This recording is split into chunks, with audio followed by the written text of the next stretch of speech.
HSC শিক্ষার্থী বন্ধুরা, এই মুহূর্তে বোর্ডে যে প্রশ্নটা তোমরা দেখতে পারতেছো খুবই গুরুত্বপূর্ণ একটা প্রশ্ন। এই প্রশ্নটা একজন স্টুডেন্টের রিকোয়েস্টে আমি রেকর্ড করতেছি, আমার কাছে খুব ভালো লাগছে। চমৎকার প্রশ্ন, খেয়াল করে দেখো। শিক্ষক আইসিটি ল্যাবে এইচটিএমএল এর কোড দেখাচ্ছিলেন। তিনি দেখালেন কিভাবে গভ.এইচএসএস কলেজ লেখাটির উপর ক্লিক করলে এই যে একটা ওয়েবসাইট দেওয়া আছে, এই ওয়েবসাইটটি দেখা যাবে। পরবর্তীতে তিনি আরো একটি প্রোগ্রাম দেখালেন যার আউটপুট নিম্নরূপ, যেটা একটা টেবিল আকারে আছে। গ নম্বরে বলা আছে উদ্দীপকের উক্ত ওয়েবসাইটটি প্রদর্শনের এইচটিএমএল কোড লেখো, এবং ঘ নম্বরে বলা আছে উদ্দীপকের টেবিলটির এইচটিএমএল কোড লেখো। যেহেতু ঘতে টেবিলটির কোড লিখতে বলছে, তার মানে এই টেবিলটি ছাড়া বাকি আছে এই যে উপরের তিনটা লাইন, ঠিক আছে, যেখানে এই গভ.এইচএস কলেজ লেখাটির উপর ক্লিক করলে এই ওয়েবসাইটটি প্রদর্শিত হবে। তার মানে এই উপরের তিন লাইনে যে কথা বলছে ওইটাই হলো গ নম্বর প্রশ্নের উত্তর হবে। অর্থাৎ উদ্দীপকের উক্ত ওয়েবসাইটটি প্রদর্শনের এইচটিএমএল যে কোড লিখতে বলছে, আমরা এই অংশটুকুর কোড লিখব। আমরা যখন পরীক্ষার প্রশ্নে যেটা লিখতে বলবে, কোড লিখতে বলবে, ওইটা যখন লিখব তখন এইচটিএমএল এর যে বেসিক স্ট্রাকচার, দেখো আমি আগেই লিখে রাখছি, এই বেসিক স্ট্রাকচারের ওপেনিং বডি এবং ক্লোজিং বডির মাঝখানে আমরা উত্তরটা লিখব, ঠিক আছে? সব সময় এটা আমাদের খেয়াল রাখতে হবে। তো আমাদের প্রশ্নে কি বলা ছিল? ক্লিক করার কথা। কিসে ক্লিক করব? গভ.এইচএসএস কলেজ লেখাটির উপর ক্লিক করব। যদি কখনো কোনো ওয়ার্ড, কোনো বাক্য, কোনো অক্ষর বা কোনো একটা ইমেজ এর উপর ক্লিক করতে বলে, তাহলে মনে রাখবা ওইটা লিঙ্ক করা, হাইপার লিঙ্ক তৈরি করা আছে। তাহলে যেহেতু এখানে ক্লিক করতে বলছে, এখানে লিঙ্ক করা আছে, মনে রাখবা ক্লিক করতে বলে যেইটাতে, ওইটাকে বলা হয় ক্লিকেবল টেক্সট। এই ক্লিকেবল টেক্সটটা আমরা প্রথমে লিখে নিচ্ছি। দেখো গভট, গভট, তারপরে এইচ, তারপরে এস, তারপরে S, gov HSS college, COLLEGE college, gov HSS college. এই লেখাটির উপর ক্লিক করতে হবে। মনে রাখবা যেইটাতে ক্লিক করতে বলবে ঠিক সেইটার আগে একটা অ্যাঙ্কর ট্যাগ বসবে। এই ক্লিক মানেই তো বলছি হাইপার লিঙ্ক, বুঝে নিবা। তো হাইপার লিঙ্ক করতে গেলে এই যে অ্যাঙ্কর ট্যাগ ব্যবহার করা হয়, এই যে অ্যাঙ্কর ট্যাগ। হাইপার লিঙ্ক তৈরি করতে গেলে opening anchor, closing anchor tag লাগবে, এবং এই ওপেনিং করে দুইটা মালপাতি প্রয়োজন হবে। মালপাতি বলতে কি বুঝাইছি? দুইটা অ্যাট্রিবিউটস লাগে। Number 1 H rape. নাম্বার 1 কোন অ্যাট্রিবিউটস? H rape. এবং নাম্বার 2 হলো টার্গেট। নাম্বার 2 হলো টার্গেট। Number 2 target. তাহলে অ্যাঙ্করটাকে দুইটা অ্যাট্রিবিউটস আমাদের জানলেই যথেষ্ট। একটা হলো এইচ রেপ আর একটা হলো টার্গেট। মনে রাখবা এইচ রেপ এটা হলো আবশ্যিক, অত্যাবশ্যকীয়, এইটা ছাড়া কোনো লিঙ্ক তৈরি হবে না। তাহলে এই এইচরেপটা সবসময় আমরা ব্যবহার করব। আর যে টার্গেটটা দেখতে পারতেছো, এই টার্গেটটা শুধুমাত্র তখনই ব্যবহার করা হয় যখন নতুন ট্যাবে ওয়েবসাইটটা প্রদর্শন করতে বলে। আমাদের এইখানে এই প্রশ্নে কোথাও নতুন ট্যাবের কথা বলে দেয়নি, সুতরাং আমরা এই টার্গেট অ্যাট্রিবিউটসটা ব্যবহার করব না, এটা আমরা মুছেও দিতে পারি, ঠিক আছে? আর এই অ্যাট্রিবিউটস সর্বদা ওপেনিং ট্যাগে বসে। কোথায়? এই যে ওপেনিং ট্যাগে এই কিওয়ার্ডের পরে একটা স্পেস দিয়ে দেন অ্যাট্রিবিউটসটা বসায় দিতে হয়। কিভাবে দিতে হয় আমি এখনই দেখাচ্ছি, খেয়াল করে দেখো। যেটাতে ক্লিক করতে বলে ওইটার আগে অ্যাঙ্কর ট্যাগ বসাইতে হয়, ওইটার আগে অ্যাঙ্কর ট্যাগ। অ্যাঙ্কর ট্যাগের একটা অ্যাট্রিবিউটস আবশ্যিক, এটা লাগবেই। তো এইটা আমরা বসাই দিব সুন্দর করে, কিওয়ার্ডটার পরে একটা স্পেস দিব, তারপরে এইচ রেপ অ্যাট্রিবিউটসটা বসাই দিব। এই দেখো এইচ রেপ। এইচ রেপের এই যে ভ্যালু দেখতেছো, এই যে এইখানে ভ্যালু বসবে, এই যে এইখানে ইনভার্টেড কমার ভিতরে এখানে ভ্যালু বসে। ভ্যালু কোনটা? এইচ রেপের ভ্যালু সর্বদা ওইটা হয় যেই ওয়েবসাইটটাতে যেতে বলে, যেইটা প্রদর্শন করতে বলে। দেখো ক্লিক করলে এই ওয়েবসাইটটি দেখা যাবে, তার মানে এই ওয়েবসাইটটাতে আমরা যাব, এই ওয়েবসাইটটা প্রদর্শিত হবে, ওইটা বসবে এইচ রেপের এই যে এইখানে ভ্যালু হিসাবে। তো এইচ রেপের ভ্যালুটা আমরা দিয়ে দিচ্ছি http:// তারপরে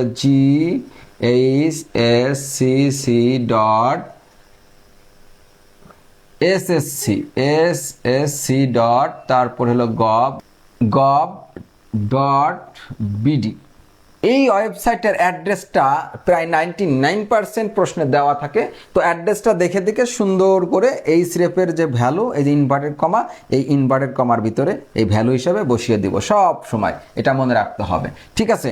আর এখানে আরো একটা অ্যাট্রিবিউটস আমি বললাম যে টার্গেট ব্যবহার করা যায়। যদি নতুন ট্যাবে ওপেন করতে বলে ওয়েবসাইটটা বা প্রদর্শন করতে বলে, তখন টার্গেটটা ব্যবহার করব, না বললে এই একটা অ্যাট্রিবিউটসই যথেষ্ট। আর এরপরে ঠিক এরপরে একটা ক্লোজিং অ্যাঙ্কর থাকবে। এইখানে গুরুত্বপূর্ণ বিষয়টা তোমাদেরকে বলে দিই, যে এই যে যেটাতে ক্লিক করতে বলে ওইটার আগে বসবে এইটা। আগে বলতে এই যে এইখানে যদি বসাই তাও হলো ওইটার আগে, আবার ওইটার যদি এইখানে বসাই তাও কিন্তু এই গভ.এইচএসএস কলেজের আগেই কিন্তু অ্যাঙ্কর ট্যাগটা আছে, তাই না? এইখানে বসাইলেও যা, উপরে বসাইলেও তাই। আগে এক কথায় যেটাতে ক্লিক করতে বলবে তার পূর্বে থাকলেই হবে, ঠিক আছে। আর এই গভট এইচএস কলেজের পরে হলো ক্লোজিং অ্যাঙ্করটা হবে। পরে বলতে এই যে পরের লাইনে দিলেও হবে, পরে বলতে এই যে এইখানে দিলেও হইতো, ঠিক আছে। তাহলে আরো একবার বলতেছি, যেইটাতে ক্লিক করতে বলবে ওইটার আগে বসবে অ্যাঙ্কর ট্যাগ, ওইটার আগে বসবে অ্যাঙ্কর ট্যাগ, এই ঠিক এই লাইনটা আজীবন এই লাইনটাই বসবে, শুধু এই অ্যাড্রেসটা চেঞ্জ হবে। এই ইনভার্টেড কমার ভিতরে যে অ্যাড্রেসটা আছে এই অ্যাড্রেসটা চেঞ্জ করে দিবা। যখন যে প্রশ্নে যেই অ্যাড্রেস দেওয়া থাকবে ওই অ্যাড্রেসটা এখানে বসাই দিবা। বাকি এখানে যা দেখতে পারছো কোনোদিন কিছু চেঞ্জ হবে না। লিঙ্ক করতে বললে, ক্লিক করতে বললে, যেটাতে ক্লিক করতে বলবো ওইটার আগে এই অ্যাঙ্কর ট্যাগ, যার এই অ্যাঙ্কর ট্যাগ স্পেস দিয়ে অ্যাট্রিবিউটস এই স্টেপের ভ্যালু ওই যে যে ওয়েবসাইটটা দেওয়া থাকবে ওইটা আমাদের এখানে এটা দেওয়া আছে, আমরা ওইটা বসাই দিছি। আর ঠিক যেটাতে ক্লিক করতে বলবো ওইটার পরে হলো ক্লোজিং অ্যাঙ্কর, এখানে পরের লাইনে হইলেও হবে, ঠিক এটার পরে হইলেও হবে। এইটুকু ছিল মাত্র এইচটিএমএল কোড। গ নম্বর প্রশ্নে উদ্দীপকের উক্ত ওয়েবসাইটটি প্রদর্শনের এইচটিএমএল কোড লিখতে বলছিল, আমরা শুধুমাত্র এইটুকু লিখে দিলেই আমাদের কিন্তু 3 মার্কস দিয়ে দিবে, ঠিক আছে। তাহলে আমরা এইটার উত্তর করতে পারলাম। আমি এখন এইটা মুছে দিচ্ছি, আমরা ঘ নম্বর প্রশ্নটার উত্তর করব। এটা মুছে দিলাম। খ নম্বর প্রশ্নের উত্তর দেখো, টেবিলটির এইচটিএমএল কোড লেখো। এই যে টেবিলটার কোড লিখবো, তো এক্ষেত্রে প্রথমেই মনে রাখবা পরীক্ষার প্রশ্ন যখন টেবিলের কোড লিখতে বলবে প্রথমে টেবিল ট্যাগ কি বসাবা, table tag TABLE, table space দিয়ে বর্ডার ব্যবহার করবা, বর্ডার নামক অ্যাট্রিবিউটসটা ব্যবহার করবা। টেবিল ট্যাগের অনেকগুলি অ্যাট্রিবিউটস আছে, কিন্তু তোমার কিন্তু এই যে বর্ডারটা এটা হলো আবশ্যিক, এটা লাগবেই। বর্ডার কি, এই যে দেখো এই যে দাগগুলো দেখতে পাচ্ছ, এই যে দাগগুলো ভিতরে হোক বাইরে হোক যে দাগগুলো দেখতেছো এগুলো হলো বর্ডার। যখন তুমি এই বর্ডার অ্যাট্রিবিউটস দিবা না তখন এই দাগগুলো আসবে না, আর দাগগুলো না আসলে টেবিলটাই আর কি ভালো দেখা যাবে না, বা এই দাগ ছাড়া টেবিল বুঝতেছই তো কেমন হয়, জাস্ট লেখাগুলো দেখা যাবে। তো বর্ডারের ভ্যালু সর্বদা 1 দিবা, সর্বদা 1 দিবা, ঠিক আছে। তো টেবিল পরীক্ষায় পড়লে টেবিল স্পেস বর্ডার ভ্যালু হলো 1, ঠিক এইভাবে ট্যাগটা লিখবা, মাঝখানে এই যে বর্ডার অ্যাট্রিবিউটসটা থাকবে। টেবিল ট্যাগটা দেওয়ার পরে আমরা 2 নম্বরে খেয়াল করব এই টেবিলের কোনো ক্যাপশন আছে কিনা। ক্যাপশন থাকে সাধারণত টেবিলের এই যে দাগগুলো দেখতেছো বর্ডারগুলো এর বাহিরে উপরের দিকে, যেটা টেবিলের পরিচয় বহনকারী নাম, এই নামটা যদি থাকে আমরা ক্যাপশন ট্যাগ ইউজ করব। এই টেবিলে কোনো নাম নেই, যার কারণে আমরা কোনো ক্যাপশন ট্যাগ ইউজ করতে পারতেছি না। এখন হলো আমরা এই যে এক একটা করে লাইন শুরু করব, রো বলা হয় যেটাকে, টেবিলের রো, ফার্স্ট রো, এক একটা রো শুরু করা হয় TR ট্যাগ দিয়ে, এই যে এইভাবে ওপেনিং TR, এই যে দেখো ক্লোজিং TR, এক একটা লাইন শুরু এক একটা লাইন শেষ, TR টেবিল রোটা শুরু হলো, টেবিল রোটা শেষ, এই যে দেখো এই টেবিল রোটা শুরু, এইখানে যে টেবিল রোটা শেষ। এই টেবিল রো অর্থাৎ ফার্স্ট রোর ভিতরে 2টা সেল আছে। কয়টা সেল আছে? 2টা। এই প্রথম যে রোটা দেখতে পারতেছো এটার ভিতরে 2টা সেল আছে। এক একটা সেল বানাইতে আমরা সাধারণত ব্যবহার করি এই যে TD ট্যাগ, আর কখনো কখনো এই TH ট্যাগ। TH দ্বারা বোঝাচ্ছে হলো টেবিল হেডিং, আর TD দ্বারা বোঝাচ্ছে টেবিল ডেটা। তো আমাদের এইগুলা কিন্তু টেবিল হেডিং, এগুলা টেবিল হেডিং। প্রশ্নে বলা আছে টেবিল হেডিং মানে হেডিং 1, হেডিং 2, সুতরাং এটা হলো হেডিং। বাট আর একটু তোমাদেরকে বুঝাইয়া দিই, সেটা হলো হেডিংটা সবসময় প্রায় বেশিরভাগ ক্ষেত্রে হেডিংটা উপরের লাইনে থাকবে, বেশিরভাগ ক্ষেত্রে 99% জায়গায় হেডিংটা উপরের দিকে থাকে। এইটা একটা চেনার উপায়। এবং আরেকটা উপায় হলো টেবিল হেডিংগুলো অর্থাৎ এই যে টেক্সটগুলো লেখাগুলো এগুলো একটু বোল্ড থাকে, মানে গাঢ় থাকে। এই লেখাগুলো একটু বোল্ড থাকে, গাঢ় থাকে, এবং একই সাথে লেখাগুলো ঠিক সেলের মাঝখানে মানে ঘরটার মাঝখানে অবস্থিত থাকে। তখন আমরা বুঝে নিই ওইটা হলো টেবিল হেডিং। টেবিল হেডিং দেওয়ার জন্য আমরা TH ট্যাগ ব্যবহার করব, আর অন্য সকল ক্ষেত্রে TD ট্যাগ ব্যবহার করব। তো টেবিল হেডিং, এই টেবিল হেডিংটা যখন লিখবো, এই হেডিংটা যখন লিখবো, দেখো এই ঘরটার এই যে এই দাগটা দেখতে পাচ্ছ, এই যে এই দাগটা উপরের দিকে উঠানো যায়, দেখো এই দাগটা উপরের দিকে উঠানো যায়। এই দাগটা যেহেতু উপরের দিকে উঠানো যায়, সুতরাং এইটা কি হবে? Call span. এই ধরনের খাড়া দাগ মুছিয়ে দিয়ে যদি কলামগুলো একত্রিত করা থাকে তখন তোমরা ওইটাকে কল স্পান বলবা। দেখো এইখানে একটা লম্বা দাগ চাইলে উঠিয়ে দিতে পারি আমরা। এই দাগটা যদি আমরা দিয়ে দিই তাহলে এইখানে 2টা কলাম হইতো, তো এই দাগটা নাই, এই দাগটা মুছে দেওয়া আছে, একটা নিশানা দেওয়া আছে, দেখো এই দাগটা নাই। এই দাগটা যেহেতু নাই, এই দাগটা সরিয়ে দিয়ে 2টা কলামকে একত্রিত করা হয়েছে, এই কারণে এটাকে আমরা কি বলবো? Call span. কল স্পান একটা অ্যাট্রিবিউটস TD তে বসানো যায়, TH এ বসানো যায়। আমরা TH এ বসাচ্ছি কল স্পান, ঠিক আছে, কল স্পান টু, কারণ দুইটা কলাম একত্রিত করা হয়েছে, col span two, col span two দিয়ে দিলাম। দেখো কল স্পান একটা অ্যাট্রিবিউটস, এটা টিএইচ টিডি উভয়টিতে বসানো যায়, আর অ্যাট্রিবিউট সর্বদা ওপেনিং ট্যাগে বসে একটা স্পেস দিয়ে তারপরে বসানো হয়। এরপরে এই সেলের ভিতরে কি আছে, এই সেলের ভিতরে লেখা আছে হেডিং 1, হেডিং 1 স্ল্যাশ টিএইচ, এটা হলো প্রথম cell, opening TH closing TH, সেলের মাঝখানে হেডিং 1, এইটা অটোমেটিক্যালি কি হয়ে যাবে, গাঢ় হয়ে যাবে, কারণ এই যে টিএইচ দেওয়ার কারণে, এবং এটা মাঝে চলে যাবে, ঠিক সেলের মাঝে চলে যাবে টিএইচ দেওয়ার কারণে। আর কল স্পান টু দেওয়ার কারণে এই যে দুইটা কলাম ভাঙবে, ঠিক আছে, এই দাগটা হবে না, দুইটা কলাম ভেঙে দিবে। তারপরে দেন পরবর্তী যেই সেলটা আছে টিএইচ, এই সেলটাতে খেয়াল করে দেখো এরকম কোনো দাগ দেখা যায় না, যে দাগটা মুছে দেওয়া আছে, এখানে মনে হচ্ছে যেন অনেক বড় একটা সেল, বাট এইরকম কোনো দাগ দেখা যাচ্ছে না যে এই দাগটা এখানে উঠার কথা ছিল, এরকম কোনো দাগ দেখা যায় না। এইটাতে দেখা যায় যে এই দাগটা উঠার কথা ছিল, কিন্তু এই দাগটা এখানে কোনো দাগ ওরকম দেখা যায় না, সুতরাং এটা নর্মালি আছে। আমরা টিএইচ বসাই দিলাম, ঠিক একটা স্ল্যাশ টিএইচ বসাই দিব, আর সেলের মাঝখানে দেওয়া আছে হেডিং 2, হেডিং 2, সেলের মাঝখানে হেডিং 2 দেওয়া আছে, আমরা দিয়ে দিলাম। তাহলে আমাদের প্রথম রোটা কিন্তু শেষ। প্রথম রো শেষ করার পরে আমরা দ্বিতীয় রো শুরু করব, টেবিল রো। এ দেখো দ্বিতীয় আর একটা রো শুরু করলাম। দ্বিতীয় রো কোনটা, এই যে এইটা হলো দ্বিতীয় রো। রো গুলো চিনতে হবে। এই টেবিলে মোট 4টা রো আছে, এই যে একটা, এই যে একটা, এই যে একটা, এই যে একটা, ভালো করে দেখো, এটা ফার্স্ট রো, এই যে এটা হলো সেকেন্ড রো, এই যে এটা হলো থার্ড রো, এই যে এটা, ঠিক আছে, আর তারপর এটা হলো ফোর্থ রো। তো 4টা রো আছে, আমরা দ্বিতীয় রোটা শুরু করতেছি। দ্বিতীয় রো দেখো, দ্বিতীয় রো এই যে তীর চিহ্ন দিয়ে রাখলাম, এই যে এইখানে দ্বিতীয় রো লিখতে যাই যে এই সেলটা পেছে। তো এই সেলের মূল কাহিনীটা ভালো করে দেখো, যে এই সেলটা কিন্তু অনেক বড়। এই সেলটা দেখো এখানে এই যে দাগটা থাকার কথা ছিল, এই ধরনের দাগ, এই যে এই আনুভূমিক রেখা বা আনুভূমিক এই বর্ডার মুছে দিয়ে যখন দুইটা লাইন একত্রিত করা থাকবে তখন এটাকে বলা হয় রো স্পান। দেখো এই দাগটা যদি আমি দিয়ে দিতাম তাহলে এখানে দুইটা লাইন হতো। কয়টা লাইন? দুইটা লাইন। এই ঘরটায় কি হতো? দুইটা লাইন হয়ে যেত। তো এই ধরনের দাগ মুছা থাকলে, এক কথায় এই যে আনুভূমিক রেখা মুছা থাকলে তখন এটাকে বলবো রো স্পান। আর এরকম খাড়া উল্লম্ব রেখা মুছা থাকলে বা এই যে এই কলামের দাগ মুছা থাকলে আমরা ওটাকে বলবো কল স্পান। তো এখন এটাতে কি আছে?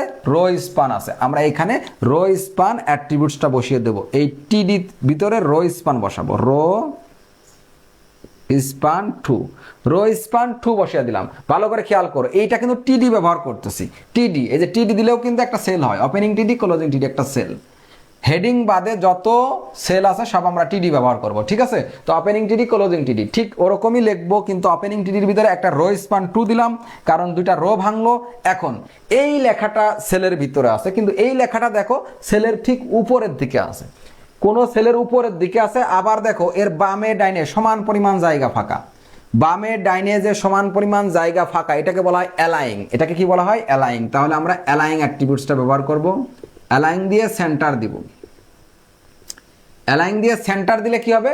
বামে ডাইনে সমান পরিমাণ স্পেস ফাঁকা রাখবে। অ্যালাইং দিয়ে সেন্টার দিলে এই লেখাটা মাঝে চলে যাবে, ঠিক বামে ডাইনে সমান স্পেস রেখে মাঝে চলে যাবে। কিন্তু এইটা শুধু মাঝে না, এইটা কিন্তু উপরের দিকে টপ, এটা টপে আছে। ঠিক এই সেলটার কল্পনা করো বা দেখো ভালো করে, এই সেলটার উপরের দিকে এই A plus B whole square আছে, তো এটাকে বলা হয় টপ। এই টপে বা নিচেই যেটাকে বলা হয় বটমে, এই টপ বটম নিতে হলে ভি অ্যালাইং ব্যবহার করতে হয়। কি ব্যবহার করতে হয়? ভি অ্যালাইং নামক আরো একটা অ্যাট্রিবিউটস আছে, এইখানে স্পেস কম, যার কারণে আমি এখানে লিখে দিচ্ছি ভি অ্যালাইং। ভি অ্যালাইং দিয়ে সুন্দর করে টপ লিখে দিবা, ভি অ্যালাইং টপ। ভি অ্যালাইং টপ অ্যাট্রিবিউটসটা ব্যবহার করে দিবা, ঠিক আছে? ভি অ্যালাইং অ্যাট্রিবিউটস ব্যবহার করবা, ভ্যালু দিবা টপ, তাহলে এটা টপে চলে যাবে। দেন সেলের ভিতরে যে লেখা আছে ওই লেখাটা লিখবা। সেলের ভিতর কি লেখা আছে? সেলের ভিতরে আছে ফার্স্ট ব্র্যাকেট, তারপর হলো এ প্লাস বি হোল স্কোয়ার। উপরে পাওয়ার দিতে হলে সুপার স্ক্রিপ্ট ট্যাগ, যেটাকে সুপ ট্যাগ বলে তোমরা চিনো, সুপ 2, তারপরে ক্লোজিং সুপ, ঠিক আছে? এ প্লাস বি যা ছিল তাই, আর 2টা উপরে আছে, উপরে দেওয়ার জন্য সুপার স্ক্রিপ্ট ট্যাগ, সবসময় এটা মনে রাখবা। আর এই যে ওপেনিং টিডি এর একটা ক্লোজিং টিডি হবে, এইখানে দিচ্ছি এর একটা ক্লোজিং টিডি হবে। ভালো করে খেয়াল করে দেখো, ওপেনিং টিডিটা কোন পর্যন্ত আসছে? ওপেনিং টিডিটা কিন্তু এই যে এইখান থেকে শুরু হয়ে এই পর্যন্ত আসছে। এখানে স্পেস থাকলে এখানেই লিখতাম এই জিনিসটা। তো এইখান থেকে এই পর্যন্ত আসছে ওপেনিং ট্যাগ, আর এইটুকু হলো ক্লোজিং ট্যাগ। আর এই A plus B whole square যেটা দেখতেছো এটা হলো ঠিক সেলের মাঝখানে। আর ওপেনিং ট্যাগের ভিতর রো স্পান দেওয়া হয়েছে, কারণ এই যে এই দাগটা হওয়ার কথা ছিল, দুইটা রো ভাঙছে, এই কারণে রো স্পান 2। আর অ্যালাইং সেন্টার মানে ঠিক এটা মাঝে নিয়ে যাবে, মাঝে বলতে বামে ডাইনে সমান স্পেস রেখে মাঝে নিয়ে যায়। আর ভি অ্যালাইং বলতে ভার্টিক্যালি স্পেস রাখে। টপ দিছি মানে এটা উপরে চলে যাবে, টপ দিলে উপরে যায়, বটম দিলে নিচেই আসে। চমৎকার একটা অ্যাট্রিবিউটস, অনেক টিচার এখনো পর্যন্ত এটার করে না বা এটা দেখায় না। তো এটা কিন্তু প্র্যাকটিক্যালি যারা উত্তর লেখে তারা কিন্তু এগুলো দেখাবে, আমি জানি। তো ভি অ্যালাইং টপ দিলে এটা উপরে চলে যাবে, তা না হলে কিন্তু শুধু অ্যালাইং সেন্টার দিলে এটা উপরে কখনো যাবে না। তাহলে আমরা প্রথম সেলটা লিখলাম, আমরা কিন্তু 2 নম্বর রোতে আছি। 2 নম্বর রোর এই সেলটা লেখার পরে এই সেলটা, 2 নম্বর রোর এই সেলটা আমরা লিখতেছি, দেখো টিডি। এই সেলটা নর্মালি আছে, এই সেলটা নর্মালি কোনো রো স্পান কোল স্পান হবে না, এবং এই সেলের ভিতরে দেখো কোনো টেক্সট নাই, কোনো লেখা টেখা কোনো কিছুই নাই। এই সেলটা, এই যে দেখো এই সেলটা ওপেনিং টিডি ক্লোজিং টিডি, সেলের ভিতরে কিছু নাই। কিছু না থাকলে দিবা অ্যাম্পারস্যান্ড এনবিএসপি সেমিকোলন। সেলের ভিতর কিছু না থাকলে কি দিবা? Ampersand NBSP semicolon, ampersand NBSP semicolon. Cell ফাঁকা রাখার জন্য, একটা স্পেস দেওয়ার জন্য এটা ব্যবহার করতে হয়। তো আমরা এই সেলটা লিখলাম, আমরা কিন্তু 2 নম্বর লাইনে আছি, 2 নম্বর লাইনে এটা লিখছি, এখন এইটা লিখবো, এখন ওইটা লিখবো। খেয়াল করে দেখো ওপেনিং টিডি, এইটা লিখতে যেও আমরা দেখলাম এটা রো স্পান আছে। এই দেখো এই ধরনের দাগ মুছে দেওয়া, এই দাগটা এখানে হওয়ার কথা ছিল কিন্তু নাই, তার মানে এটা এই আনুভূমিক রেখা মুছে দিলে আমি বলছি এটাকে রো স্পান বলবা। তাহলে আমরা এখানে রো স্পান ব্যবহার করতেছি, এটা স্পেস দিয়ে নিবা, দিয়ে রো স্পান 2, রো স্পান 2 দিলাম। এবং একই সাথে দেখো এই সোডিয়াম বাইকার্বনেট বলা হয়, কেমিস্ট্রি যারা পড়ছো তারা জানো, সোডিয়াম বাইকার্বনেট, এই টেক্সটটা এর আগে পরে সমান স্পেস ফাঁকা আছে, তার মানে এটা অ্যালাইং সেন্টার আছে। আমরা অ্যালাইং সেন্টারটা দিয়ে দিচ্ছি, একটা অ্যাট্রিবিউটস দিয়ে স্পেস দিয়ে আর একটা অ্যাট্রিবিউটস বসাবা, অ্যালাইং তারপরে সেন্টার, অ্যালাইং সেন্টার দিলাম। অ্যালাইং সেন্টার দিলে কি হবে? এই টেক্সটার আগে পরে সমান স্পেস ফাঁকা রাখবে, সমান স্পেস রাখবে। এরপরে এই টেক্সটটা ঠিক বটমে আছে, নিচের দিকে থাকলে আমরা এটাকে বলবো বটম। এক্ষেত্রে আমরা অ্যাট্রিবিউটস বসাবো হলো ভি অ্যালাইং, ভি অ্যালাইং দিয়ে বটম লিখবো, ভি অ্যালাইং দিয়ে কি লিখবো? বটম। ভি অ্যালাইং বটম যখন ব্যবহার করব তখন কিন্তু ভি অ্যালাইং বটম দিলেই ওই টেক্সটটা বটম মানে নিচেই চলে যাবে। আর অ্যালাইং সেন্টার দিলে ঠিক আগে পরে সমান স্পেস ফাঁকা রাখবে, এই যে এরকম সমান স্পেস ফাঁকা রেখে মাঝে নিয়ে যাবে। আর রো স্পান 2 দেওয়ার কারণে ওই যে দুটা রো ভেঙে দেবে, ঠিক আছে? এখন এই সেলের ভিতর কি লেখা ছিল? এই সেলের ভিতর যেটা লেখা ছিল সেটা রেখে দিচ্ছি, সোডিয়াম NaHCO3। এই 3টা হলো সাবস্ক্রিপ্ট মানে নিচেই পাওয়ার। তো নিচেই পাওয়ার দিতে হলে কি? সাবট্যাগ, সাব 3 সাব, সাবস্ক্রিপ্ট NaHCO3টা নিচেই এটা পাওয়ার হিসেবে আছে, এই কারণে সাবস্ক্রিপ্ট ট্যাগ দিলাম। এরপরে আমরা এই সেলটা এই যে /TD দিয়ে শেষ করলাম। এই যে ওপেনিং টিডি এই পর্যন্ত, তারপরে এই যে ক্লোজিং টিডি, আর এই সেলের ভিতরে যে এইটুকু ছিল দিয়ে দিলাম। এই সেলটা যখন লেখা হলো তখন কিন্তু 2 নম্বর রোটা শেষ, 2 নম্বর রোটা শেষ, /TR 2 নম্বর রো শেষ করে দিলাম। এই যে 2 নম্বর রোর এটা লিখলাম, 2 নম্বর রো শেষ। 2 নম্বর রো যখন শেষ, আমরা তখন 3 নম্বর রোটা করব। আমি এইখানে উপরের দিক থেকে একটু মুছে দিচ্ছি, তোমরা বুঝে নিও যে এর পরের অংশ হলে উপরে যাবে। আমি এই বেসিক গঠন যে অংশে আছে এই যে এইখানে মুছে দিচ্ছি, ঠিক আছে? এইখানে মুছে দিলাম। আমরা এখন 3 নম্বর রোটা করব। 3 নম্বর রো চিনে রাখো ভালো করে, এই যে এইটা পরীক্ষার হলে যখন পরীক্ষায় প্রশ্ন পড়বে তখন তোমরা কি করবা সেইটা একটু বলে দিই। দেখো পরীক্ষার প্রশ্নে যাই পড়ুক, তোমরা পেনটা এইভাবে ধরবা। এটা হলো ফার্স্ট রো, এটা হলো সেকেন্ড রো, এটা হলো থার্ড রো, এটা হলো ফোর্থ রো। এই রোগুলো পেন ধরে ধরে চিহ্নিত করবে। এখানে অনেক বড় ছিল যার কারণে বোঝা যাচ্ছে না, কিন্তু যখন তুমি এইভাবে ধরবা তখন কিন্তু তুমি পেন ধরলে প্রশ্নের যে টেবিল থাকবে, যেই সাইজ থাকবে, সেক্ষেত্রে দেখবা যে পুরা বোঝা যাবে যে কয়টা রো আছে, কিভাবে আছে। তো আমরা এখন থার্ড রোটা করব, এই যে এই রোটা। তো একটা রো তৈরি করার জন্য তো আমরা ওপেনিং TR ব্যবহার করি, তাই না?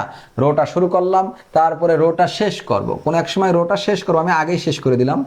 কেন দিলাম সেটা আমার জানা আছে বিধায় আগে দিলাম, তোমরা আগে দিবা না। তো রো শুরু, রো শেষ। এই রোর ভিতরে কয়টা সেল আছে দেখো, এই রো থার্ড রো করতেছি, কিন্তু থার্ড রোর ভিতরে এই অংশটা পড়ে। তো এই অংশটা আমরা একবার করছি, পুরা এই সেলটা আমরা করে ফেলছি, সুতরাং এই অংশ করছি বিধায় এটা বাদ, এই অংশটা আছে, এই সেলটা আছে। তো এই সেলটা তৈরি করব। এই সেলটা দেওয়ার জন্য একটা ওপেনিং TD, তারপরে দেখো এইটা লেফটে আছে, সাধারণত লেফট থাকলে অ্যালাইন দেওয়া লাগে না, অ্যালাইন লেফট মানে একাই লেফটে চলে আসে, অটোমেটিক্যালি ডিফল্টভাবে কোনো টেক্সট সেলের বামেই থাকে, যার কারণে তখন অ্যালাইন অ্যাট্রিবিউটস দেওয়া লাগে না। যদি কেউ দিতে চায় তাহলে অ্যালাইন দিয়ে ভ্যালু দিবা লেফট, তাহলে এটা লেফটে থাকবে। আর যদি তুমি অ্যালাইন ব্যবহার নাও করো তাও লেফটে চলে আসবে ডিফল্টভাবে, এই কারণে আমি অ্যালাইন দিচ্ছি না। তারপরে দেখো ABC আছে, সেলের ভিতরে ABC, এটা কাটা অবস্থায় আছে, মাঝখান দিয়ে কেটে দিলে এটাকে ডিলিট ব্যবহার করা হয়, ডিলিট ট্যাগটা ব্যবহার করলে মাঝখান দিয়ে কেটে যাবে, ঠিক আছে। এই ডিলিট ট্যাগ ব্যবহার করলাম, ওপেনিং ডিলিট ক্লোজিং ডিলিট, তাহলে মাঝখান দিয়ে এই ABC লেখাটা ঠিক এরকম ভাবে কেটে যাবে। তারপরে /TD, দেখো ওপেনিং TD ক্লোজিং TD একটা সেলের ভিতরে ছিল ABCটা মাঝখানে কাটা ছিল বিধায় ডিলিট ট্যাগ ব্যবহার করা হয়েছে, এবং এটা বামে ছিল, বামে অটোমেটিক্যালি চলে আসবে, আমি বলছি আগেই।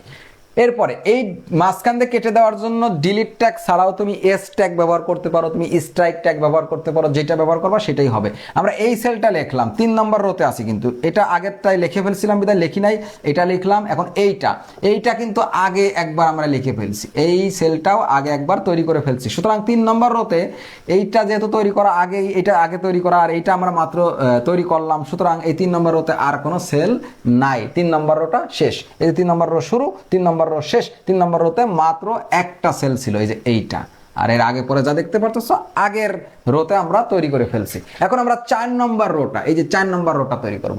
ওপেনিং TR 4 নম্বর রো শুরু হলো, 4 নম্বর রোতে প্রথম যে সেল, এই যে এই সেলটা, তো এক একটা সেল বানায় তো TD ট্যাগ, আমরা এখান থেকে আরো একটু মুছে দিই,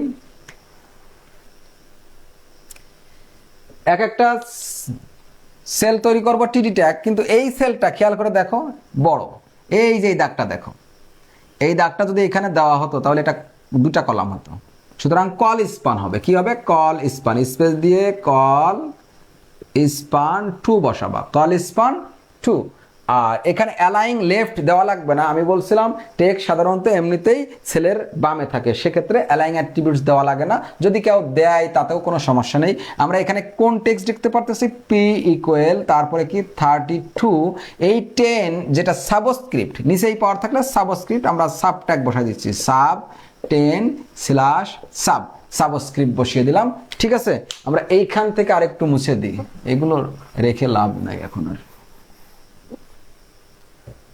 তো এই সেলের ভিতরে যে টেক্সটগুলো ছিল আমরা কিন্তু লিখে ফেলছি, তার মানে এই সেলটা শেষ, এই সেলটা আমরা এই /TD দিয়ে শেষ করে দেবো। দেখো ওপেনিং TD ক্লোজিং TD, একটা সেলের ভিতরে এই লেখাগুলো ছিল আমরা লিখে দিলাম, আর কল স্পান 2 দেওয়ার কারণে এই যে এই কলামটা ভেঙে, 2টা কলাম ভেঙে যে এই সেলটা তৈরি হবে। আর লেফটে আছে, লেফট অটোমেটিক্যালি আসবে, এটা আমি বলে দিছি। তো এইটা কিন্তু লেখা শেষ, এখন এইটা লিখবো, তাই না, এই যে এইটা টেস্ট এক্সাম, তাই না। তো এই TD এইটা নরমালি এটা আছে, এটা কল স্পান রো স্পান কিছুই নাই, ঠিক আছে, নরমালি আছে, এবং টেক্সটটা বামে আছে। টেক্সট যদি বামে থাকে তোমার কিন্তু কিছু করতে হবে না, align left align right centre কিচ্ছু দেওয়া লাগবে না, তুমি সরাসরি টেক্সটটা বসিয়ে দিবা। তো এই TDটা থাকলো, আমরা ওইটা বসিয়ে দেবো, কিন্তু ওই লেখাটা দেখো আন্ডারলাইন আছে, আন্ডারলাইন থাকলে ইউ ট্যাগ, এবং আমার যতটুকু আমি দেখতেছি এই লেখাটা একটু বাঁকা আছে ইতালিক ফন্টে, প্রশ্ন থাকলে আরো ভালো বুঝতে পারতাম, আমি এটা জাস্ট হাতের লেখা দিয়ে উঠাইছি বিদায়, আমি যেহেতু নিজে লেখছি সেহেতু এটা অতটা বুঝতে পারবা না, কিন্তু দেখবা এই টেক্সটটা বাঁকা বাঁকা আছে, বাঁকা থাকলে আই ট্যাগ ইতালিক ফন্ট আর কি, তো আন্ডারলাইন আছে ইতালিক আছে। এরপরে টেস্ট এক্সাম আমরা লিখে দিলাম। এখন এই 2টা ট্যাগ যদি একসাথে ব্যবহার করা হয়, মনে রাখবা শেষেরটা আগে ক্লোজ করতে হয়, দেন ইউ ট্যাগটা ক্লোজ করে দিবা, ঠিক আছে। আর এই যে ওপেনিং TD ছিল, এখন একটা ক্লোজিং TD থাকবে, তো তার মানে এই সেলটাও হয়ে গেল, এই সেলটা যখন হয়ে গেল এই রোটা শেষ, 4 নম্বর রো শেষ, এই 4 নম্বর রো শুরু করছিলাম, 4 নম্বর রো এখন আমরা শেষ করে দিব, ঠিক এইখানে এই যে TR দিয়ে দিলাম, 4 নম্বর রোটা শেষ করে দিলাম। 4 নম্বর রো শেষ করে দিলে কি হবে এইটুকু, আচ্ছা এটা তোমরা বুঝে নিও,